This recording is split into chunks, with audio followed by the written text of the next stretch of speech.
បាទជំរាបសួរពុកម៉ែបងប្អូនថ្ងៃនេះខ្ញុំសូមបង្ហាញអំពីការបិទពុម្ពដំបូងគឺយើងត្រូវតែ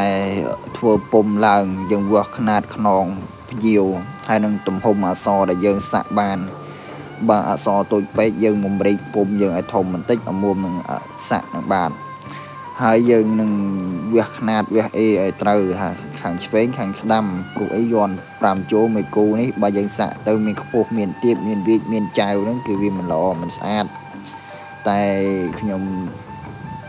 ខ្នងភ្ញៀវរបស់ខ្ញុំមកខាងគាត់មានពោមកខាងព្រោះអីគាត់ធ្វើការធ្ងន់គាត់លើកមកខាង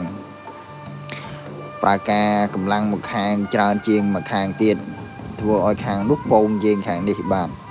ប៉ុន្តែខ្ញុំវាស់ឲ្យត្រូវប្លង់តែម្ដងបាទហើយពុកម៉ែបងប្អូនស្រឡាញ់យ័ន្តបែបនេះអាចឆាតសួរតម្លៃបានបាទតម្លៃសមរម្យទីតាំងនៅសាវងវិនបាខូភូមកងាទៅហួយងាដេងសាន់ដេងដបាទអរគុណបាទជំរាបលាពុកម៉ែបងប្អូន